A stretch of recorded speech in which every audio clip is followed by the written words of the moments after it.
Hallows today. I'm having my audio issues. I live in a lake and it's like below 19 degrees out there, people. Cut me a break. I'm accompanied today by my two trusty co hosts.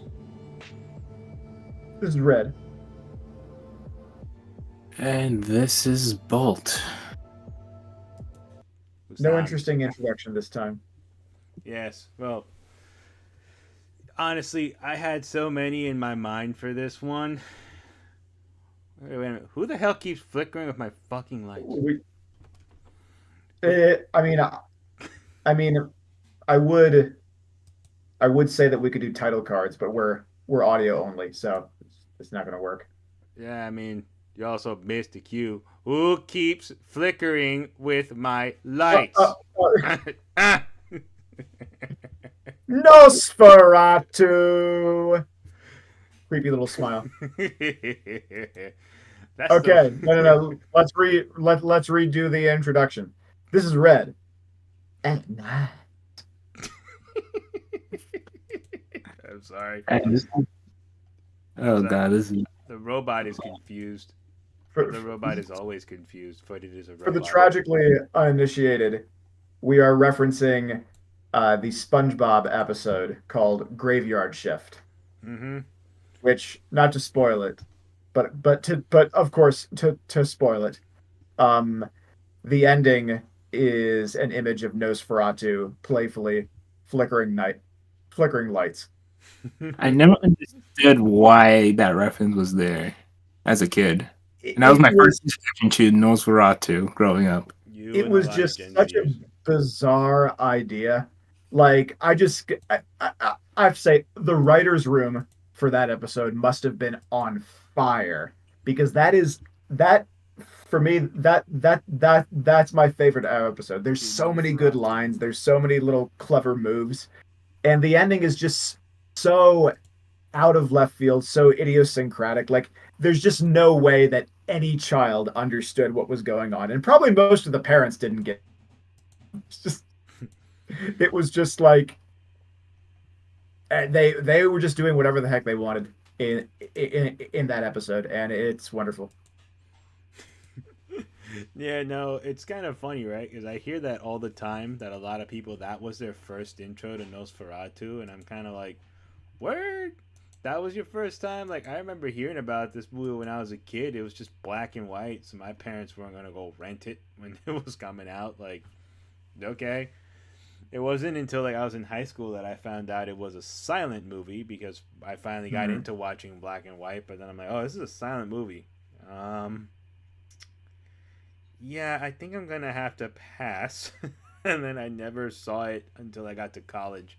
Because in college, I actually had to watch it officially, sit down and get into it. See, luckily I had a cinephile father who was also very interested in watching SpongeBob with me, and he explained to me, this is who Nosferatu is. So I got it right from the beginning. Nice. Yeah. So, Nosferatu.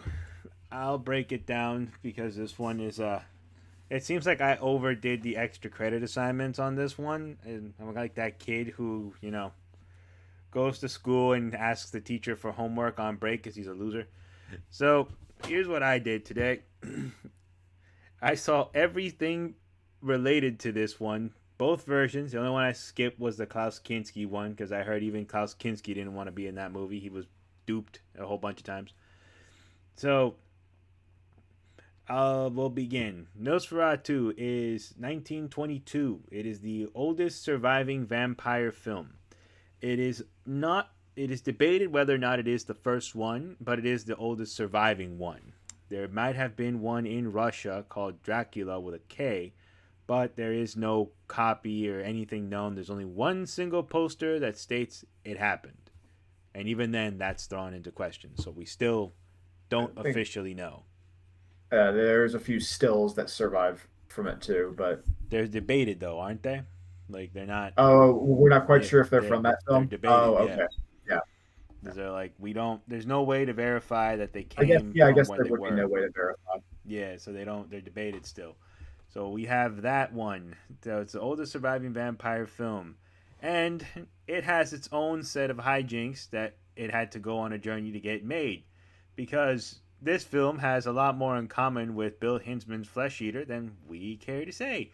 So, F.W. Murnau and Alvin Grau decide, let's shoot out and make this film. They reach out to the Stoker family, to the widow, Stoker's widow, Bram Stoker of Dracula. They ask him, can we make a film version of your classic novel? Lady goes, no. The dirt on my husband's grave isn't even tight yet. Get out of here. Go away. So she didn't sell. He turns around and goes, well, I mean, if I want to sound accurate, well, I mean, if we are going to do this, there's a possible way, very simple way we can do this. We'll release the film domestically in Deutschland. Huh? Yeah. That sounds like a good idea. Yeah. So we will release this film. Change a few items on the list. The character is no longer Jonathan Harker. He's Thomas Hutter. And Mina, we'll eliminate Mina, and she shall now be Ellen. Ellen should be her name, and from there we will continue forward with the film, uninterrupted, and we will finish our work. And we just have to figure out a few things, but we will not name him Dracula, and we'll not call it Dracula, call it Nosferatu, a symphony of horror. I actually had the German name, but I'm not about to fucking push my line trying to pronounce that. Does the German name actually translate to a symphony of horror? It does. It's just very difficult to say it, and it's a whole thing. I mean, Sunstein Symphony and something. Hold on. I had it. I'm like, oh hell no.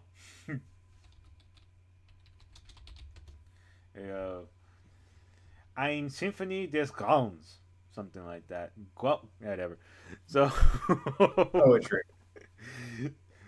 So the name is no longer Dracula. He is now Olok, and everybody else shall fall in line. We shall show them the mistake for not having our film, allowing to make our film in the way it was intended. So I would give everybody a synopsis of Nosferatu, but if you've made it this far in your life, you know the story of Dracula, and you know the story. You should know this story pretty much, because it is a very bare bones retelling, and just a few things changed for, copyrights infringements, which ultimately didn't help, because when Bram Stoker's widow found out that this had happened, some narc took the movie out of Germany and toured it across Europe. And then when it made it to England, to my understanding, and the lady's like, wait a minute, this is my husband's work. Oh, you are so getting sued. And pretty much, she took that shit all the way to Germany. They sued, and they ordered every copy of the film to be destroyed. What they didn't know was it was too late. By that point, narcs had already brought the shit all the way to the U.S., and then the U.S., they're like, oh, we have a thing called public domain law here. It'll just go in the public domain, but we're not destroying it. And that's how every copy has survived. Like, if you watch the English versions, there are some out there where Orlok is Dracula, and they're all given their Western names. The Van Helsing, Dracula, Mina, and Harker, they're all given the names, but because they're like, oh yeah, this is just Dracula, and they just translated it accordingly. So, pretty much where we get to. So, when was the when was the film first seen after that court case? It's tough because did they have to wait until it went into public domain in order to actually show it? Was that part of getting around the legal consequences of that case in Germany? So in Germany, I guess especially back in the day, right, and even today to an extent. Good luck having the German authorities enforce some kind of destruction or decree in the US, especially in the 20s. You have to either get on a very dangerous plane. They had these planes that were supposed to be like cruise ships back in the day. Or you had to get on a boat filled with a lot of filthy people to make it across the ocean. So no one's going to come all the way to the States and be like, ban this movie. And there's no internet. So pretty much, like, the only way that you got your news back in the day was you went to the Nickelodeon, paid a nickel, and then you got a stream, right? The reels. Today in the wide world of sports. And that was pretty much it. So, Nosferatu, the Vampire, a Symphony of Horror. pretty much. There might be if like people in Hey, America. hey, you can do, it's a silent film in the public domain. You could add any soundtrack you want. You could add that kind of mid-Atlantic baseball announcer accent to it if you want. The Scene of Belial. So thank you for bringing that subject up because the original symphony, which was written for this film, every recording has been lost to time. Yeah. However, the composition still survives. So a lot of So people, my understanding was that that there are we know who the composer was, and there are kind of snippets of the composition around. So there are some composers that have written their own version that is as close as it probably would have been. yeah. Is that right, or do we have the original sheet music? So to my understanding, the original sheet music, a lot of it was lost Okay. because Yeah. it's like, oh yeah, good luck, getting the sheet music to stay. But a lot of it was also kind of like preserved. So there is like, to my understanding, if I'm not mistaken, it's like 75%. Like that's still enough, but it sucks that these things are gone because back in the day, a lot of people didn't really think about this stuff. It was just like whatever, like all right, on to the next film, and then they toss that shit in the trash and off it goes. No one thinks it's gonna be a big deal until Right. it happens. So No it's DVD sales. yeah, and Yeah. before Well, we get and so during some showings, wouldn't there have been wouldn't they couldn't put sound with film, so wouldn't there have been a live band? so back in the day, to my understanding, if you went to a silent movie, I've heard like so many stories about this and like journals and stuff I've read from people back in the day. If you went to the movie theater, you would sit down after the horrible smell of all the people next to you that didn't really have that much soap would dissipate. They would start the reel, and then there'd be a guy, like maybe in the distant corner of the theater, and he would start playing on the piano, and they'd give him like, for certain movies he got a composition. For other stuff, it's like, yeah, just play creepy song number 5 if you know how to play it, and just and Yeah. like that's what you would get back in the day when you would do these kinds of movies. Um, and what's also very interesting is, like you said, if you didn't know it, let's say for example, you walk in and you don't know how to play creepy song number 5, and you're subbing for another guy that day in the theater because you need that overtime money because it is the 20s. Uh, he's probably drunk off of liquor hooch, corpse hooch. He's probably like there, do do do do do do do do do do do do do do do do do do. Like, buddy, this is a vampire movie. Do do do do do do do do do. This is a vampire movie. Do do do do do do do do. And he's not probably. Sorry, I don't know. I'm sorry, I'm classically trained. I can't improvise. Yeah, and then some guy time travels and gets one of these, right, for everybody. That's right. I still have the soundboard. I see you, Bolt. I still have the soundboard. I am way too tired to submit a formal complaint to get that thing removed. I'm just gonna let it rock. Good. I also read somewhere that Furnow used a metronome on set in order to match the score that would have been played in the original. Yeah. Again, what sucks Have you about heard that? I've heard some things about what he was doing. Yeah. Like he did a lot of weird shit with this movie, and I think Mhm. like to get to it, we'd have to unpack because it explains why the new one hits really weird for a lot of people. Yeah. So for screaming townspeople, he actually did use a bunch of villagers, and he would frighten them. Like they actually talked about that in Shadow of the Vampire, but it wasn't an actual thing. So Wait, so those were actual people that were actually frightened? Yeah, so for Yeah. example, like he gathered a bunch of locals, right, from the area. He's like, everybody gets into a corner. This would be fun. Everybody's going to have some fun. And it's like a really, they only have one camera, by the way. Like this whole movie was shot Mhm. with just one camera. That was it. They didn't have multiple takes. So some guy apparently walks up onto the set and he sees the people there. He sees they're all kind of chilling out. He's like, "Are they supposed to be afraid?" "Yeah, it's supposed to be afraid." "Ah, okay. This ought to be fascinating." He pulls out a gun where nobody can see and he fires like 3 shots into the air and shit. And everybody's like, "Oh my god!" And he caught them like running and shit. He's like, "Perfect. That's nice." And then he walked off or some shit. Wow. There's like stories I've heard. There's also That's like, psycho. yeah, it's like people are like, "That's not cool." "Thank you. I hope you all have a very nice day," and just go on about his day and shit. Like this is the stuff you would hear. So it's That, see, that's how you get good performances out of your extras, and you don't have to pay them. pretty much. You can go back to your home now, peasants. This is the fur care is done. Enjoy your Tesla in about 100 years. Have a nice day.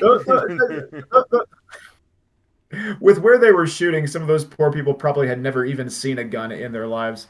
Mm. Oh no! Isn't this post World War One? Is this No, post? I mean with how remote it Oh was. yeah, no, yeah, they were filming out like apparently like there was very Yeah. abandoned ass places they were filming. Mhm. So it's very funny when you hear this stuff. Like you're kind of like, wow, that was some unhinged shit. And I'm like, well, yeah, man, if you know your cinematic history, uh, F.W. Murnau is over there shooting guns out to freak people out, and then on the other side, you also have people being over here in America. We also have people actually working with sick people and actually touching sick people. They're not supposed to be It's touching sort of, boobies. yeah, yeah. It's sort of like you're grateful to live in a time where there's higher standards of behavior, but sometimes you do hear stories. You hear stories that could only take place in their time, and it's kind of and it's you wish the standards were never like that, but the stories that come out of it are still entertaining. So, Yep, that's what's yeah. funny. You're like, wow, that's fucked up. I wonder what else must have happened. One other fun fact before we start breaking this one down a little more. Uh, Mhm. so the people who did this movie, to my understanding, they didn't intend on it leaving Germany ever. Right? It was a German movie for German people. So much so that when they had this movie, they did something that's not very common nowadays. They had a costume party for the release day. That They had a costume party for the release day, so people were encouraged to dress up all goth and Victorian esque for the movie's time. And apparently, like it was a very big, luxurious party that they had for this one. And once again, very little photographs survive of the day. None of that's there. It's just like all written in a journal that was published years later. So Nosferatu. Uh, this is all the lighthearted stuff because there's a lot of darker shit that kind of goes on with this movie when you start to unpack it. Mhm. Because, I'm trying to version we go over huh? because I mean the newer one that came out late last year was a lot darker than the 1922 silent film.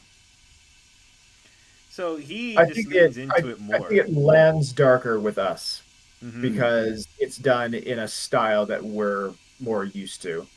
Also, it's more graphic in many ways because they're able to do more with sound and just a bit more. They're able to get like grosser with special effects Yeah. and that kind of thing. But no, I think that if you were living in 1922 and you saw this movie, maybe you would have a similar reaction as we do to the 2024 version. Actually, yeah. You would have had the exact same reaction because you also have. We have the benefit that we're living in a post Technicolor Dreamcoat world with The sound in our world is films. a carousel of color. Bingo. Whereas you get people like this, when this movie came out, the moving image was still really really brand new to them. So when they're seeing a movie actually with images and stuff, they're like, "Oh wow, this is goth. This is evil," because you're actually seeing a very grotesque guy walking around, Mm. and like he looks like a rat and all this shit. So Maybe just yeah, maybe just the fact of film was still unnerving to people in the first place. yeah, Yeah. and not only is it unnerving, like you're also pretty much seeing this guy. Man, so we'll start to unpack now.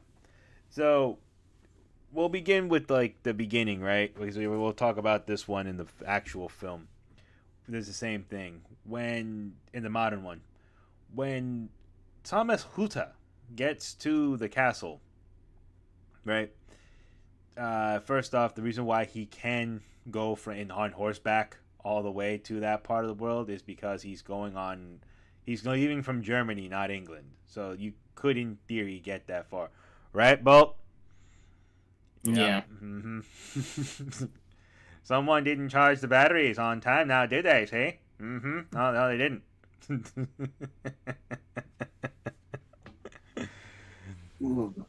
I'm just trying to remember what, like, because funny enough, like my actual proper introduction to like vampire lore was Bram Stoker's work in sophomore year high school. I'm thinking to myself, well, as I was watching both of these films, I'm just like, "Ha- copyright means nothing if you just do one or two little small things." And I'm thinking to myself, like, what did they not like? Because like between that and then subsequently, funny enough, watching Leagues of Extraordinary Men, where they kind of like did a what if Mina Harker was like expounded upon after her run-in with Dracula. I'm like, I'm getting my lore mixed up and confused. Yes, And it's yes, still yes, you are, sir. Very much so. So, no, actually, I don't know if you heard what I mentioned before, but the copyright situation did not go in their favor in this one. When the writers of the novel found out what they had done, they got the ever loving shit suit out of them, and every copy was ordered destroyed in Europe of these movies. yeah. Well, in Europe, it found refuge in the Americas, the home of the free and the all that lovely The jazz. land of the free. Yes, Yes. and the home of the brave. All right. Yes. See, so Nosferatu is a refugee. Yes, he is. My heart goes Mhm. out to him. Mm-hmm. Are we really calling Nosferatu a refugee after what he Oh does? no, film. see, okay, if you look at the last gesture that Nosferatu does in the film, that's what Elon Musk was doing. Oh, now I get it. Oh, It crap. was a no. It wasn't the Roman salute. If only sunlight it was a would kill that. Nosferatu reference. If only sunlight would kill that thing and make it go away. That was in broad daylight. No, it I wasn't. mean, It's a different sort of vampire lore. They never follow exactly the same lore. yeah, which I'm like that kind of bugged me a little bit because, like, I mean, aside from calling Nosferatu a vampire, I'm like, at least in 1920 in the 1922 version, I'm just like, yo, no, stop that right now. No, that is just stop it. So technically, he is a vampire, but he's not. He's not your typical vampire because he's not contagious, which is weird because he talks more about the plague. This one has more plague themes in it than the original Dracula story does, and he's a Yeah. non-contagious vampire. But you say that, but he snuck himself on a ship, bringing the plague, Yes, and you but say he's Bringing not that, contagious. yes. yes, but he doesn't spread His crew. vampirism. He doesn't. He spread the plague, therefore he's But technically contagious. Not from him directly, but just indirectly, he was contagious. Yes. So he travels not with rats with wings, but bats without wings. No, Rats. yeah. Even though rats and bats are not particularly related. But they're I thought they were. I thought Yeah, bats They were are not. a rodent. No, bats are not a rodent. I thought they were. Bats bats are more closely related to moose than they are to rats. Cool. I want my Yeah. refund from education back because For now, so I'm many. imagining Rocky and So, Bullwinkle as vampires. Cool. so interestingly, Linnaeus, the guy who came up with the binomial nomenclature system and kind of took a first real shot at cataloging organisms according to relatedness. He was going because this was before we were able to sequence genomes or even like really knew what genes were. Um, he actually classified bats as primates, or at least close relatives of primates. But as it turns out, according to genetics, we are not particularly related to bats. We're actually more closely related to rodents than we are to bats. So when I call someone a rat bastard, is what you're saying is I'm actually being biologically and historically correct. You Thank you. I had to. see, if you wanted to be insulting and biologically incorrect, you would call them a bat bastard.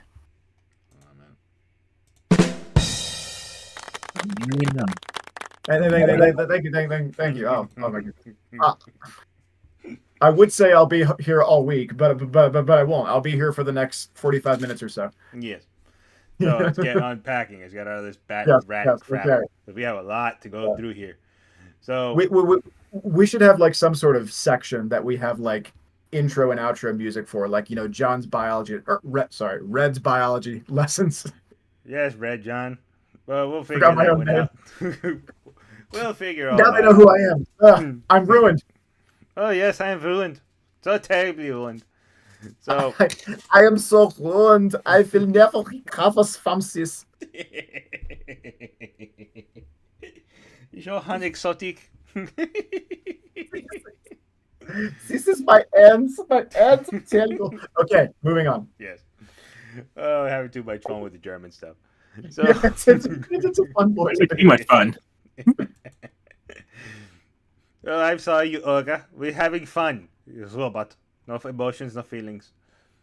But anyways, so back to where we were though. Like, what's really fascinating to me, right, is when you get to the castle, you actually get to see more or less what he looks like. So, to my understanding, in the modern one, the recent one that came out, uh, that cross-eyed clown guy held his face away from the Skarsgård. I always forget. There's like 10 Skarsgårds.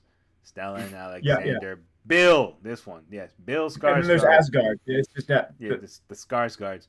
So Clown Skarsgård held his face away from everybody, and you couldn't tell what he was gonna look like until the movie was released.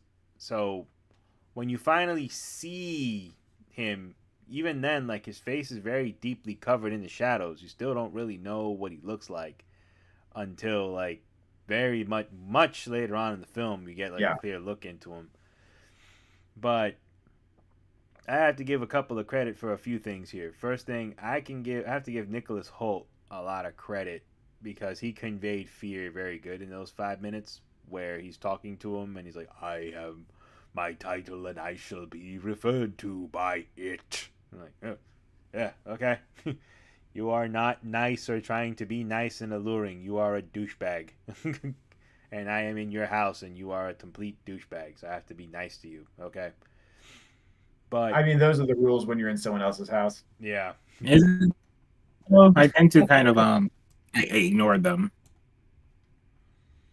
Well, you wouldn't have gotten far ignoring this guy's rules. But what I found fascinating about this one is when you actually finally get to see what he looks like, they chose to not go with the more rat-like appearance. They went with a more actual Vlad the Impaler look with the long sort of form mustache going down. Yes. Yeah. It looks like at some point he may have had Vlad the Impaler's long hair, but it was rotted off from the back of his scalp. Like he looks like a walking corpse with leprosy in this one. The idea is the same though. He doesn't look alluring nor attractive nor de-aging. He is a actual grotesque demonic looking entity, which I was like, holy crap. Uh, Yeah. The last shot is of the film is pretty gross. oh One, yeah. because like a pretty gross thing has just happened, but also he's got those little gecko hips. It's just- So I could have sworn that when he's trying to kill Harker in the beginning, that his legs are actually full formed, and then that yes, yeah, they wilted, right? They he does seem wilted. to undergo some sort of like de-evolution. Yeah, right. Like You they know? wilted when he bit her or something. Like the sun hit Yeah, him, like he wilted to death. I'm like, oh, okay. yeah. Like He this just is turns into a gecko when the sun hits him. so he turns into yeah. Is it, you know what sucks is like we could go into this movie a whole lot more, but it's essentially Dracula. Like it's just that certain characters are like devalued a little bit. Like Van Helsing is Mhm. no longer experienced Doctor Van Helsing. He is now a dude who has only handled this in theory, never in practice. Because he says it, he's like, Mhm. Yeah, I know, but I don't know what to do here. yeah. I can help you find X and like we can test some things out, but like as and that's not something to say to someone who is grieving in like any capacity, especially like what right before his wife was like kicked the bucket, or and his children just murdered. Did he just straight up murder the children? Mm. Well, no, that's Yeah. still before. But actually, that's the other thing.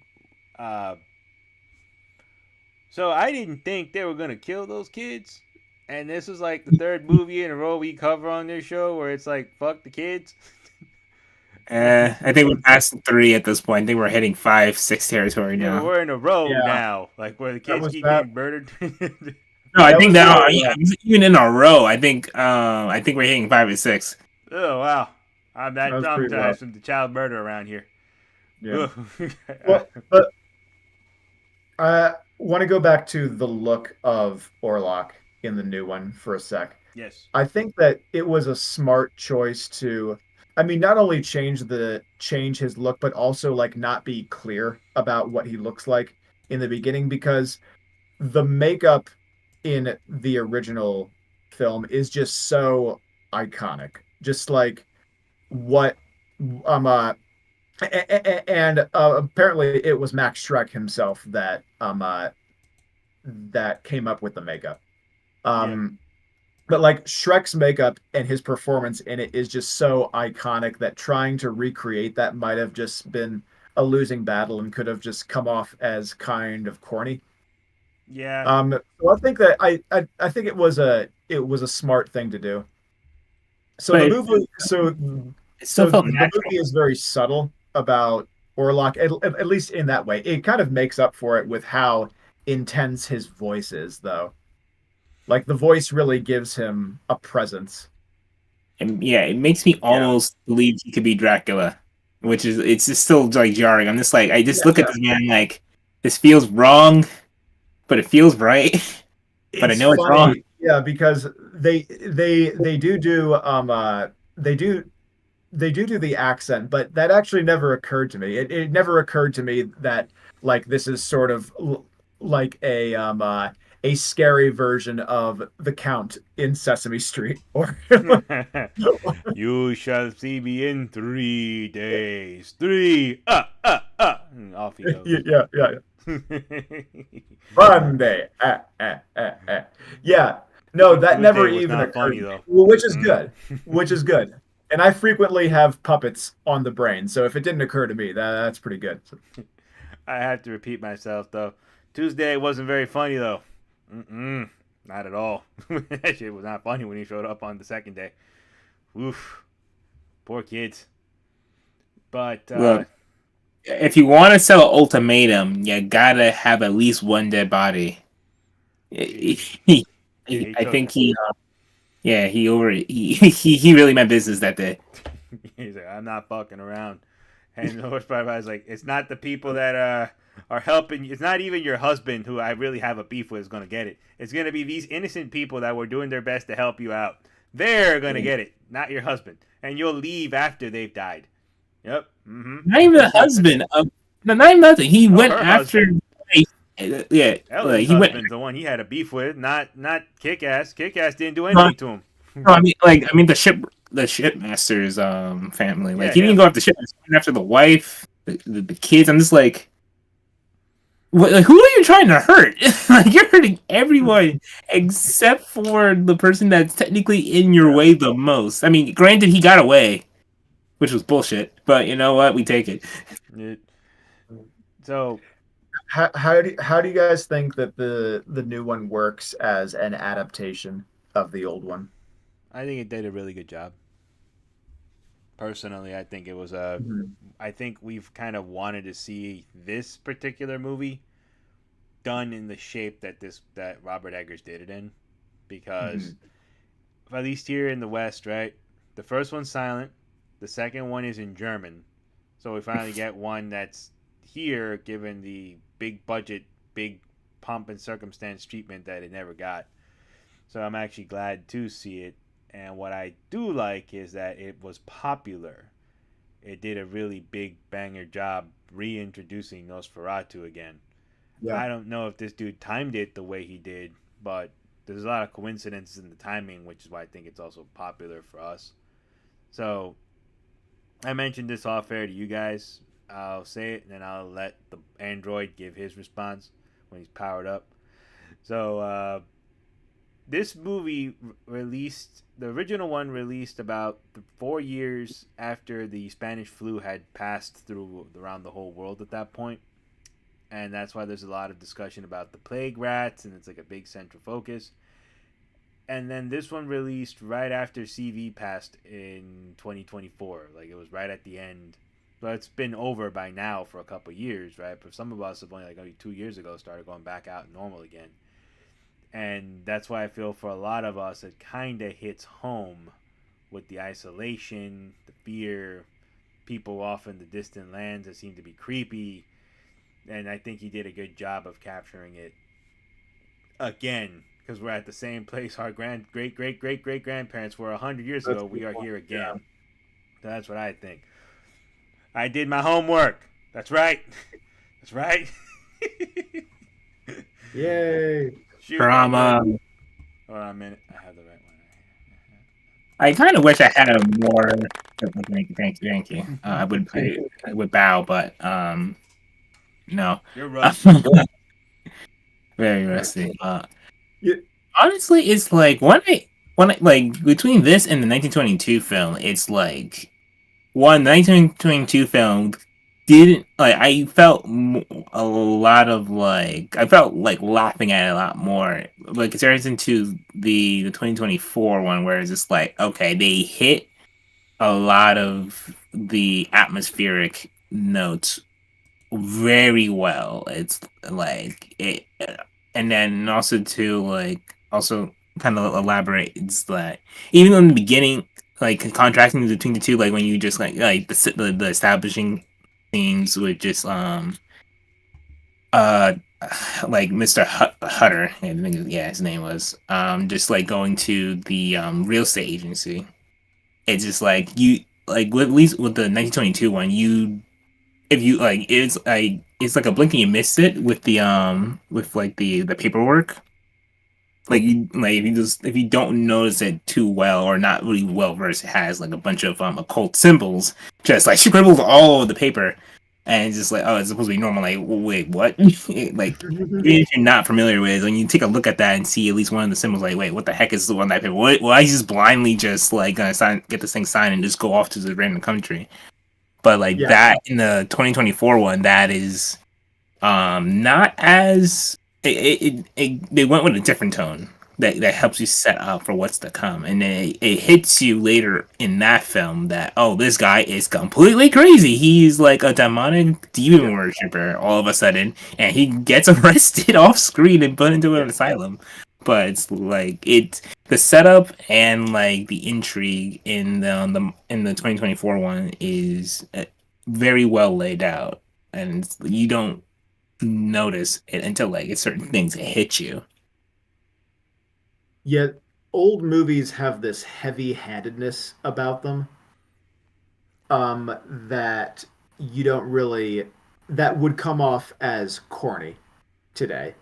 So like Knock having having the paper with all those symbols on it, like right in the beginning, and also in that same scene, Knock when he's describing the journey that Hutter is about to take, he says, it's going to take a little bit of sweat, a little bit of blood. There's all Yeah. these sorts of little like really, really like on the nose, like something scary is going to happen. Um, uh, like this like really really heavy-handed foreshadowing, and when we watch it, when you watch old movies, that's something that you kind of have to get used to. It comes off as a little corny at first, but if eventually you do get used to it.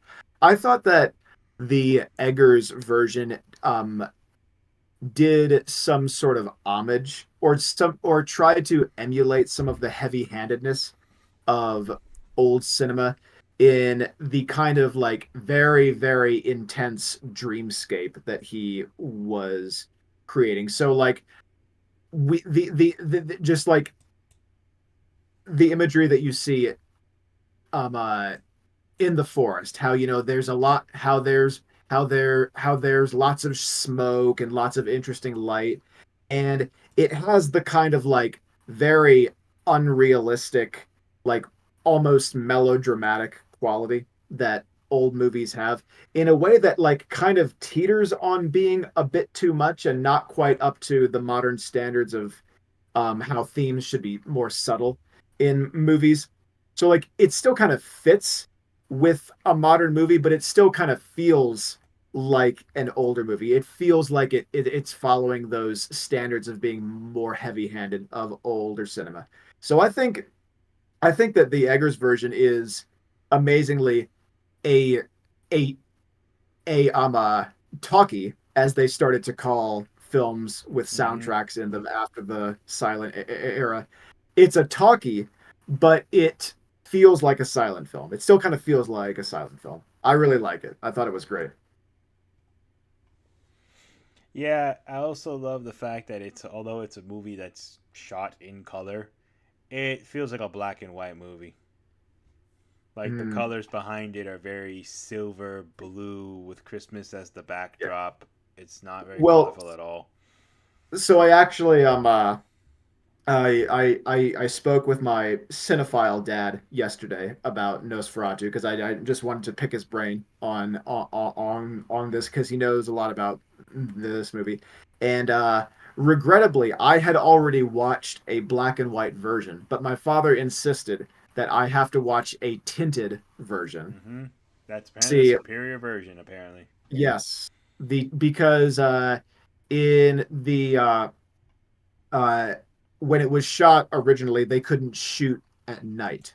Mm-hmm. So the scenes that are supposed to take place at night are actually shot during the day. And they often don't make sense because it's like at the end, wait, daylight kills him? We've been seeing him in daylight this whole time. But if you watch a tinted version, the scenes that take place during the day are tinted with kind of a sepia tone, but the scenes at night are tinted with blue, which communicates, much more night. Yep.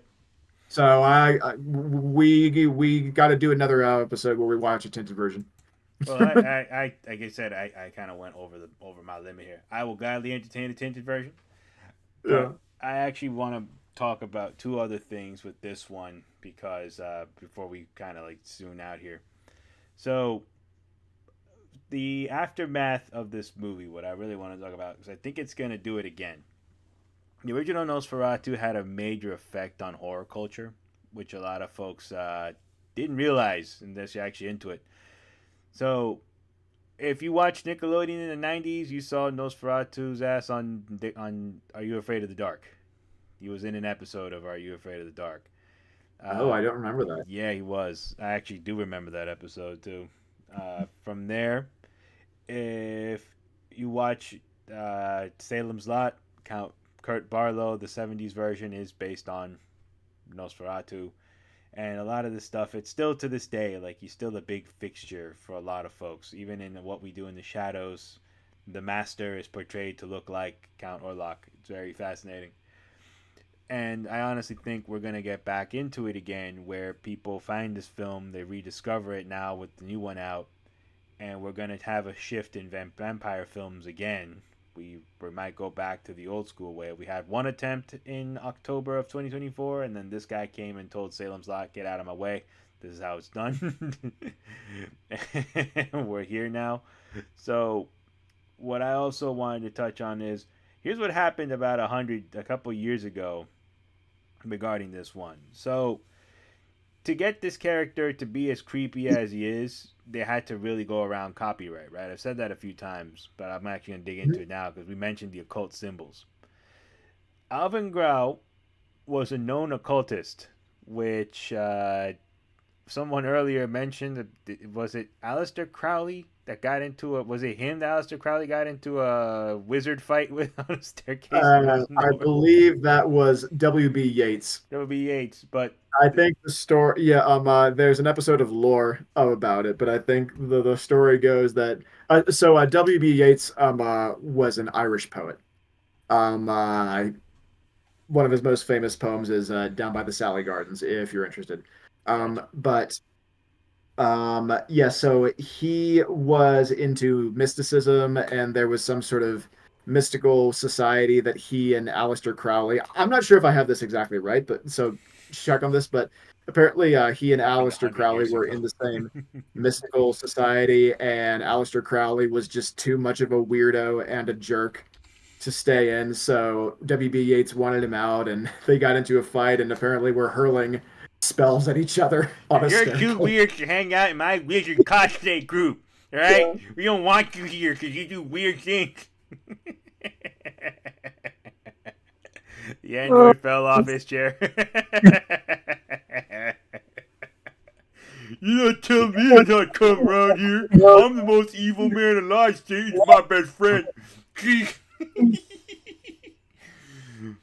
Oh man, I'm just picturing how that went down in my head and hearing your Thunderbolt. voice. Lightning bolt. Oh. Fire attack. Ice wall or something like that. But See, it just turned it into brawl. So you get into these situations, right, when you start looking up what Alvin Grau was up to back in the day, and you start to realize, like, okay, so those occult symbols were apparently legit. They were not a joke in the silent film, and I have a feeling that Eggers might have been given a warning or something, because in the new one, you only see them, like, very slightly in the shadow, right? Like, they flash on them real quick, and then they come off of them again. Like, you don't... Those things are mad scribbles. Like, you can't make out anything. It's just like... And the yeah, old in the one, new you one. could see it. It was, like, out Yeah, in your face. Like, this is it. They held it to the camera. It's like, hey, look, occult symbols. Woo! Okay, now Yeah. go on your merry way. I'm just like, what are we doing here? So... the reason why there was occult stuff, and it's mentioned in the silent one, they don't touch on it much in the Robert Eggers version, but Count Orlok is supposed to be a demon. He's supposed to be like the son of Baal or Belial. No, Belial. Yes, Belial. I did a lot of nerdy demonology homework. I'm John Constantine now. So this apparently did that. That's what he's supposed to be. And it's a way to curtail copyright, and it also explains why he has magic powers, because apparently these guys thought that they could do the thing where you put your hand out across the city and then sneak into a family's bedroom and murder them in the middle of the night. They thought they had those kind of awesome evil magic powers, and no, they didn't. Nerds. So we find ourselves that Alvin Grau was involved in that stuff, and Germany, to my understanding, is the hotbed of the goth movement. So it all starts there in Germany. So I'll bring up something that happened about 10 years ago. I'm sorry. I'm just thinking of the goth kids on South Park. My name's Night And really be a non-conformist. You just have to dress like us, wear the same makeup as us, and listen to the same music as we do. Oh my god, I have to find their song. All right, anyways. So, anyways. You could just Ding, The title ding. card for this episode could just be a picture of the goth kids, and we could say Germany in the 20s. Pretty much. That's what it is. Yes. So, yeah, well, this is what these fucking people did.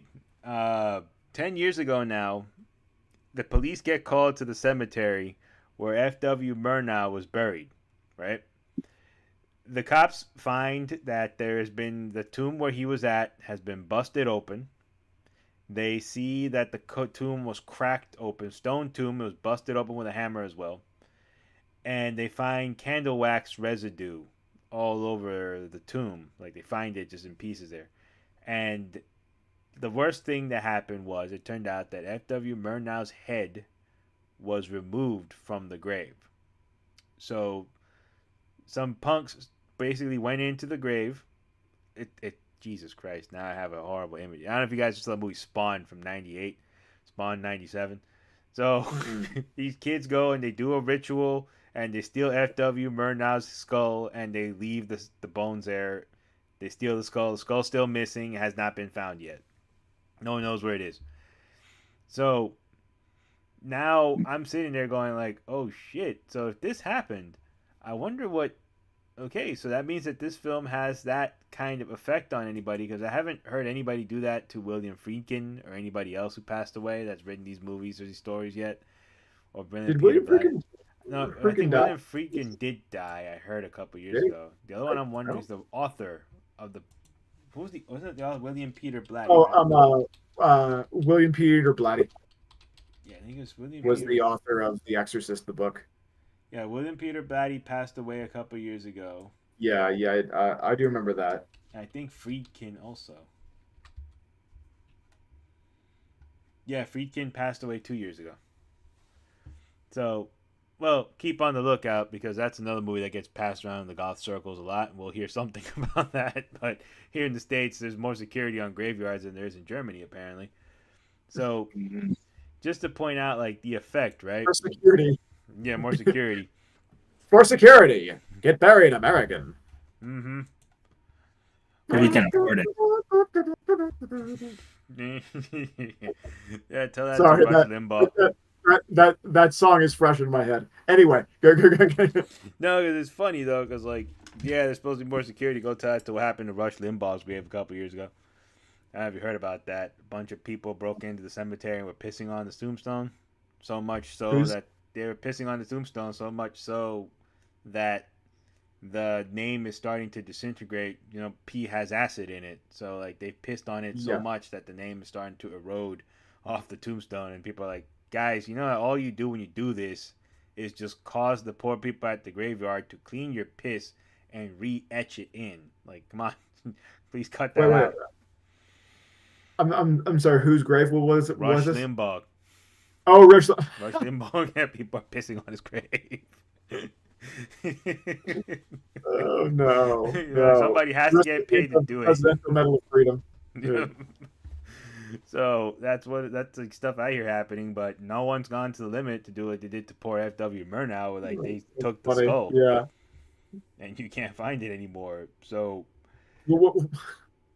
that I don't know. Where do you think F.W. Murnau's skull is?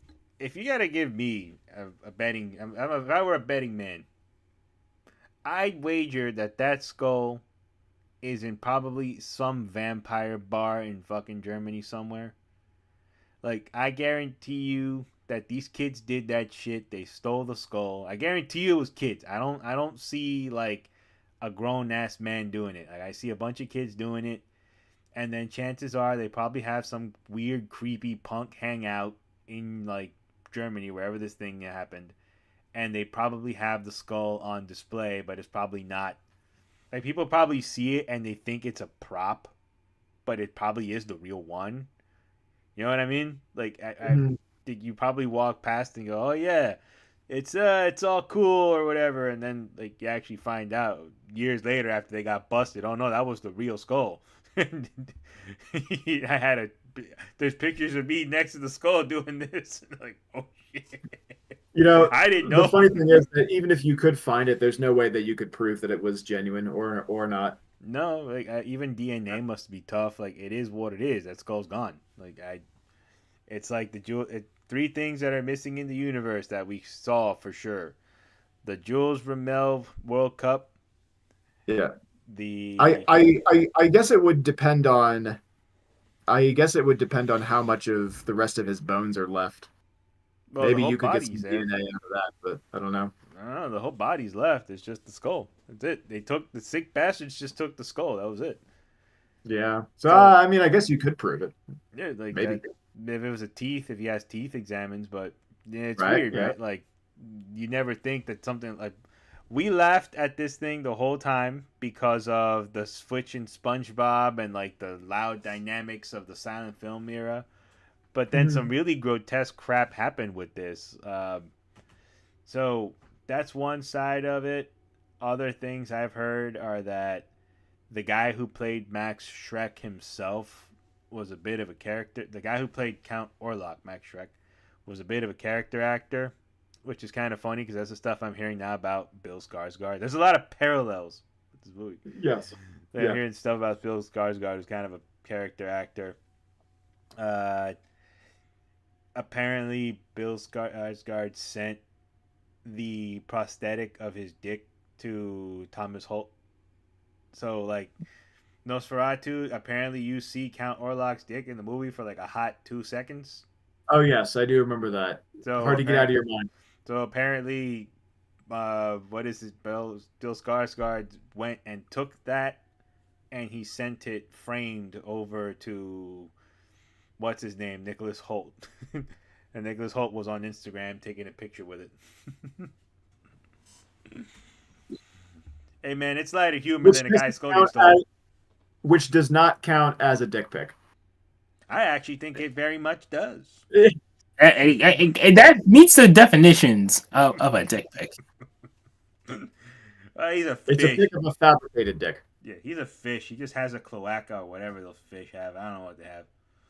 Bet. Very good. Very Mm-hmm. good. Yes. See, I don't know what they reproduce with. I just know they have that. So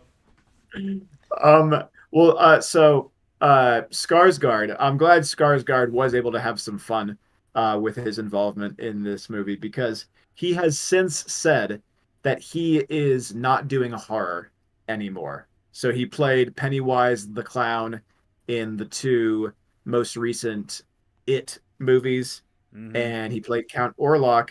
And apparently, the role of Orlok was just so intense for him that he's just not going to do horror movies anymore. He said that he never wants to play anything that evil ever again. Isn't he supposed to be coming back as Pennywise for that prequel series? Oop. Oh, Some- I have not heard about that. He's They're supposed doing a to be. prequel to it. Yeah, Welcome to Derry. I'm not excited about it. That's a weird. That's a weird thing because the way that the book and the original miniseries are told is not in chronological order. The events are shuffled around. But in the most recent adaptation, everything is just put in chronological order. So it almost kind of like, I don't know, doing a prequel, it's almost like they're apologizing for having messed with the way that the novel and the miniseries were arranged. All they're really doing is just milking it for more money. Because, like, you Yeah, don't yeah. really need to do a story about how it got to Derry or whatever. Like, it was better as Lovecraftian mystery horror that we don't know. Yeah. No, I really don't like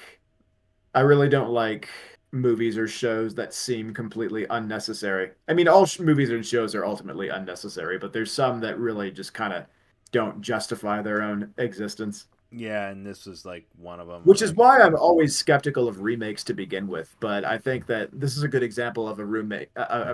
Roommate. That's weird. A remake, not a roommate. A remake that justifies itself. Yeah, because this is one of those times where it's like, you know what? The original one was almost 100 years ago. And the Yeah. last attempt was maybe 1979. 1979, like almost 40 something years ago. So this one, in today's standard, it's just a fresh coat of paint. We try it again with, modern techniques and modern equipment and tech. It gets us home, and it's a good film to do. especially with Yeah. like all of the Dracula shovelware movies out there. We had Dracula Unleashed, Dracula does this, Dracula versus the Wolfman, Dracula hangs out in V Rising, Dracula like like there's Dracula cooking, Dracula this, Dracula's coffee Do shop. you remember that episode of Rocko's Modern Life where they're at the movie theater and Yep, there's the trailer for the Dracula movie? Dracula, as you've never seen him before, dead. dead. Hmm. And Van Helsing says, "Our work here is done." And the other guy goes, "Yep. You get some bagels? All right." You know what the underlying joke of that was? I heard years later. What? People would be so pissed to go see to the movies to get to actually pay the full ticket, and it's just these two guys having bagels, and that's it. That's like the underlying joke. It's like, yeah, you know this movie already. Dracula, dead. Dead. Our But, work here is done. yes, Yes. there's a lot of other stuff with this one we could go into. But one thing I will just ask you guys, and I'm pretty sure I'm going to get your opinions of it. What'd you think of the dick when it popped out onto the screen? That woke the Android up for sure. I'm going back to sleep, guys. There we go. No, actually, That was when we discovered that if Nosferatu is an android, he is, like Data, a fully functional android. Indeed. Mm-hmm. Only in that night, apparently, which he gets the most work done. Gets the most work. So actually, no. Did you say at night? Oof. That sounded sexy. So I saw this movie in the theater with some friends who are also very familiar with the SpongeBob episode, and I said to them that somebody should do a cut of this Nosferatu movie and just add at the end of every single line in the movie. At night.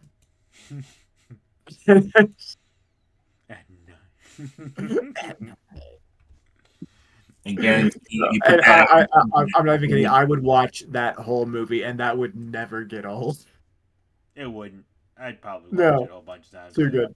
Too good. So actually, the question I seriously did want to ask you guys is, what do you think of Lily Rose Depp's performance? She I played could feel. I could feel the pain. I'm like, she needs to get nominated and win an award for her performance because, like, you can, like, so, like, if you wanted to have a good reference for what, like, having a seizure and being contortionist at the same time is like, you watch that. And, or like, if you don't know what a demonic possession would look like or have an idea what it would, like, be like experiencing like that, you look at that performance. Because man, oh man, she did a fantastically eerie job with that. And just like, I mean, granted, like I think towards the end, like the last, I guess demonic, overtaking was like, I'm like, but Yeah, like all the other ones up until that was like, it was very freaking solid. they made Nosferatu into a possession movie. Yeah, essentially. Yeah, it was very. I mean that. So I guess Bill Skarsgård wasn't the only person that must have found his role taxing, because like the way that, like you said, just like the things that she had to do with her body, or at least that they had to make it look like was being done with her body, like that's some intense stuff. And she nailed it. She really did. You really got like the sense of deep suffering from her. And also just kind of like she's in a very, very weird and terrifying situation, having, struck this deal and needing to carry that and needing to keep that from her husband. I kind of like compare it to like saying, oh, I didn't intend to wish for Satan to become my partner, for lack of a better term. So it was just like, oh, I was lonely one day and I just happened to summon Satan. I didn't think you actually show up. Oh, I'm so sorry. Yeah. Yeah, that was and that is something that's different from The original. In the original, it's never quite explained what the link between Orlok and Ellen is, but in this in the new version, there's the backstory is filled out on that. Yeah, Yeah. there is more of a detail on this one, which I did like. Yeah, Because the original one, it's really he just, ooh, she looks hot. I want to kill that. That's pretty much it. He sees, yeah. He said that she has a lovely neck, yeah, I'm just like and thus begins his obsession. I know there's such thing as fetishes, but at least at least in the new one, and like it made sense. There was some like forced connection, backstory, trauma there. In 1922, it's just like, oh, that looks nice. All right, time to kill it. yeah. Let's kill Weird. it. Let's kill it. First, I'm Okay. gonna make you pay. So Which like a is little kid that whenever he sees an ant for some reason just steps on it. Bart and Lisa find Homer in that house. That bug looks just like Dad. Let's kill it. Okay. Yeah. Okay, well, I'm going back. Yes, going back to Treehouse of Horror, and back to our point about how old horror movies can be kind of hard to get into because people from a different time might have been frightened by something that we find sort of unintentionally comical. I feel like part of my education in appreciating old horror was the Treehouse of Horror with the Raven. Oh yes. Lisa Re- Lisa reads the Raven to Bart, and then you have the whole sequence where it's Homer as the guy, Bart's the Raven, Marge is Lenore in the paintings, and then afterwards Bart when the scene goes back to Lisa reading Bart the story, Bart's like, that wasn't scary, and Lisa's like, well, maybe people were scared by different things back then. I'm like, oh, huh, yeah, all right. It kind of just maybe that was part of how I got interested in like just exploring like what people from different times might be scared of. Oh, definitely. Yeah, Especially with those Treehouse of Horrors back in the day, because like they used to highlight all the old school films that we would never really watch on our own time. yeah. Like the one film that they highlighted that I knew if it weren't for The Simpsons I would have never watched was The Shining, Yeah, because you find yeah, out yeah, about it through them, and then you're like, okay, now I got to track this down. Now I want to see what it's yeah, about. yeah. I mean, parody is a kind of homage, and yeah, I'm sure like we're not the only people. I'm sure like a lot of people have gotten interested or been tipped off to some things that they end up really liking because they saw it made fun of on Treehouse of Horror. Yeah, Yeah. but no. So the fascinating part to me, right, is that going back to Nosferatu and The Simpsons, somebody posted up the most funny meme of this, and I just can't get over it. You ever have that dream where they float? Oh, Smithers, you ever have that dream where they float in through the window? Yes. Mr. Burns floating down onto Smithers. I'm like, somebody just took a clip of that and went Nosferatu 2024. I'm like, yeah, yeah, that is this movie in a Too nutshell. too accurate. Too accurate. Did they ever do Nosferatu? They did Dracula, They but did did they ever do Dracula. Nosferatu? I don't know. I wouldn't be surprised if they do it now because it's like a hot Yeah, they item. might now. That'd be good. They did do it. So there's there we can call that the Skarsgård precedent. They could do Nosferatu. I'm mad they didn't do that again. Like I was hoping they would continue that, doing that. Like at least pick a movie every year. Yeah, with Krusty as Pennywise. Yeah, or like if they don't do Yeah. Pennywise, like I don't know, something with Michael Myers would have been fun. Something with or maybe even like a full retelling of Dracula would have been fun. Right, like give it its own segment. Something. Because I did enjoy that Pennywise the Clown one. I'm like I would have liked the whole episode devoted to something like this again, like a Mhm. year later. Yeah. if they do Nosferatu, I don't think they should have Mr. Burns be Orlok. I think they should try. They should switch it up. Who would you cast on The Simpsons as Nosferatu? Let's not give too much away. Let's come up with a script and send it in. All right, cool. It'll be just like that episode where they got Grandpa to write the script. Who could be? Oh, Barney. I think Barney should be Orlok. Actually, I'll go with Mo. That's right. I did the Iggy. We're gonna give you $100,000. That's right. I did the Iggy. Wow, Barney, that's some hecky. Oh, Of man, course, how money's often do I dead. quote that? Yeah. Oh man, I wish I could say that one thing on the amount of times I quote that. Oh, that's right, I did the icky. All right, so we are hitting the bells here, quote unquote. Mr. Mo. I forget his full name. Sislak. This is like, yeah. So, what's your final thoughts on today's subject of Nosferatu? The Symphony of Horror. Hold on a minute here. Any final opinions? Anything? There's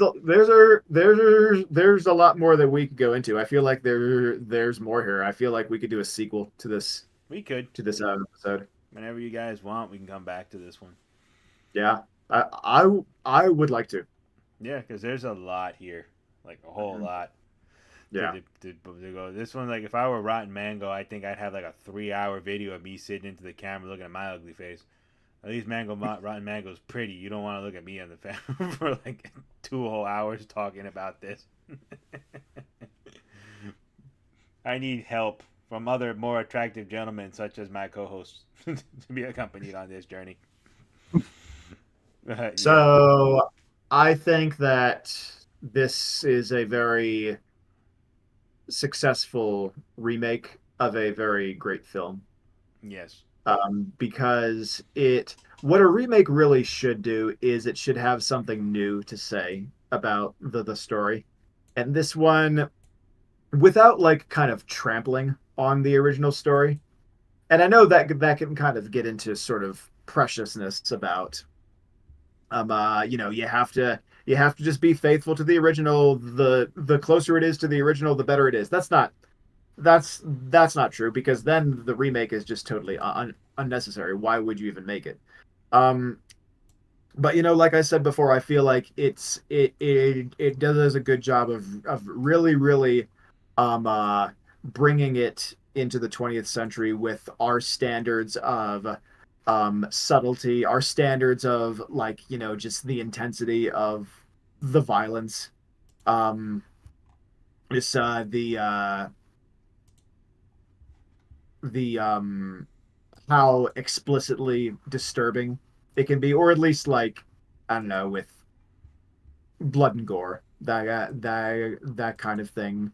It manages to have that level um of violence while still kind of, again, feeling like a silent film, still feeling like an old movie. Obviously being a new movie, but feeling like an old movie. There's some ways in which you can make a new movie that feels old with some little cheats, like you can make the quality of the film look old by putting a filter over it, or you can do the same thing with the sound. So there's some like little cheats that you can do to make a new movie seem old, but it doesn't do any of those. Everything is of the same quality that we expect of any other movie, but it still manages to like kind of feel like it's from a different time. Yeah, I remember thinking when I went to see this in the theater, I'm like, this movie is appropriate for going back to the cinema. Yeah. And secondly, I also thought, I wonder what it would be like to watch this in one of those old school movie theaters where it still feels like an auditorium from back in the day. Like if you live in New York back in the day, a lot of the movie theaters in the urban areas were just like former. They were former vaudeville actual theaters where there would actually be people performing on the stage. You know, like There's those. got to be there's got to be a theater out there somewhere that does like everything in the old style. So somehow every day they have a newsreel, Oh, then they have a cartoon, then you have a movie. so there is That's a one good business theater. idea. Actually. I'll write There, that down. there is one theater left, sort of like that, in Queens, Yeah. but I don't know if it's still around. It's like right, you know where our friend Morley Gray used to be by? Down the Yes. road from there, there's an old school theater where we used to go watch movies at back in the day.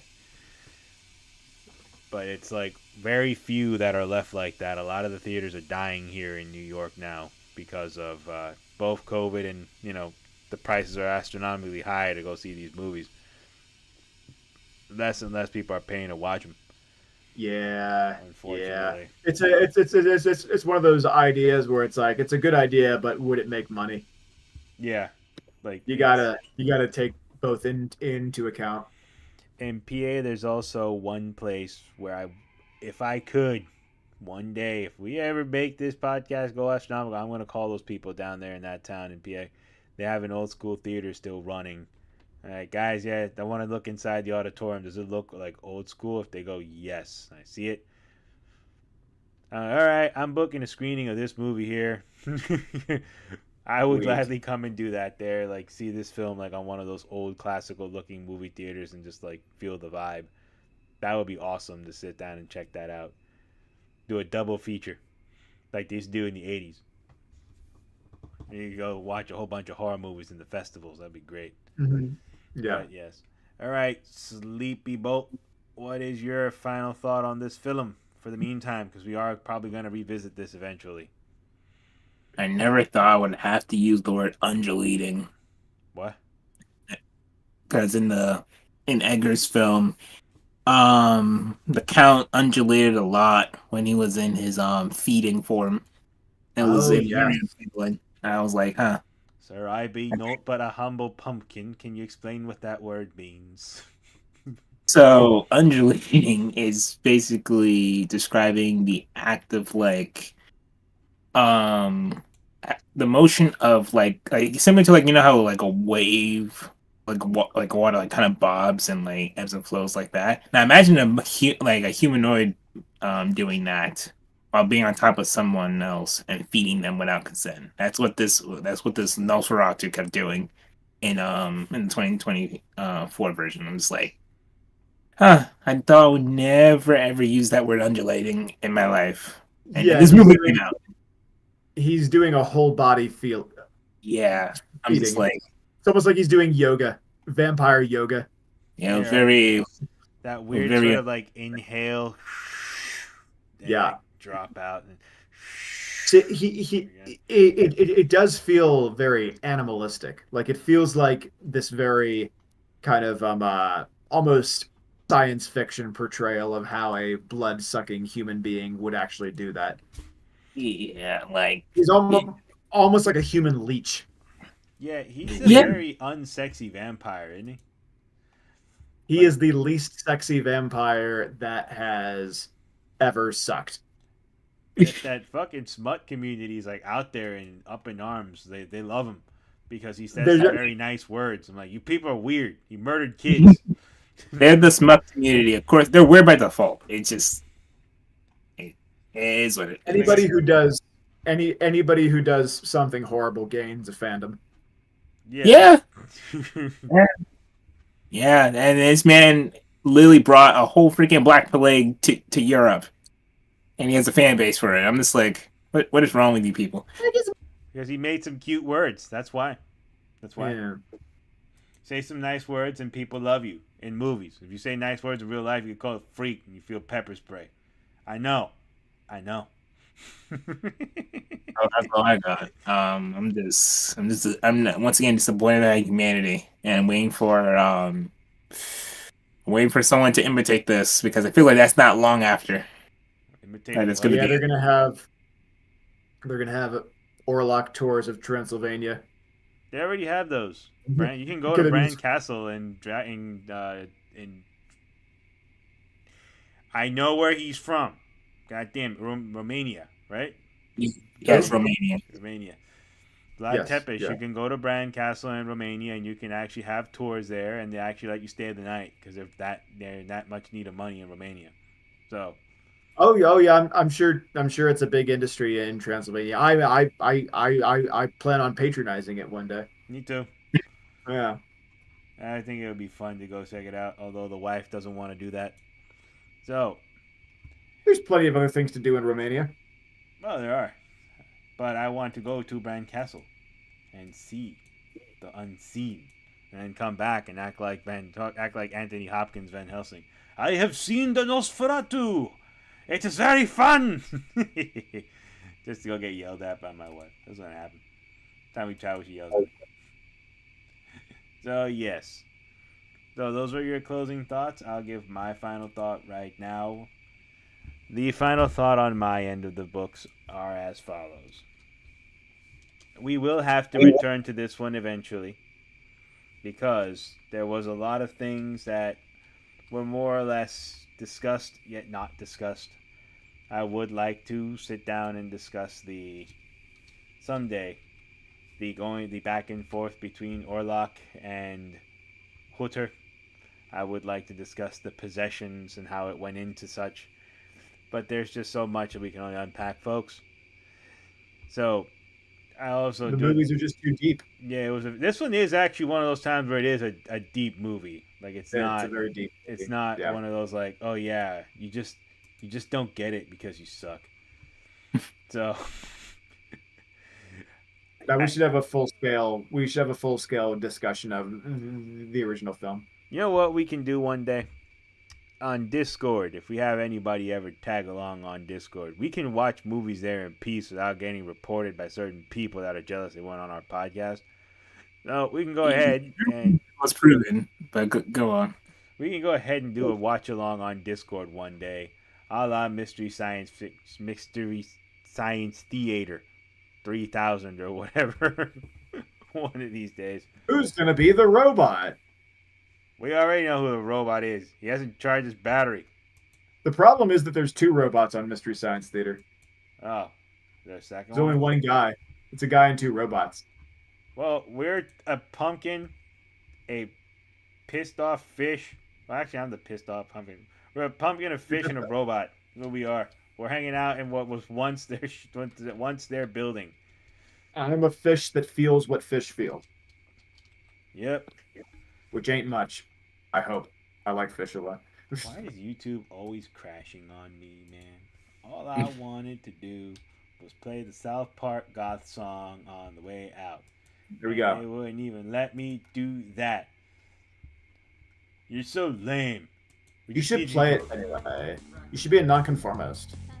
There we go. YouTube's not conforming me anymore. All right, everybody. This is the Ghastly Hallows podcast, and my goth name is Night Pumpkin. All right, Night Lantern. It's my totally cool goth name. My two totally non-conformist hosts today were Hairflip, this is red. And this is Count Bolt. and we'll see you guys next time. Because life is just dark and we hate all of you.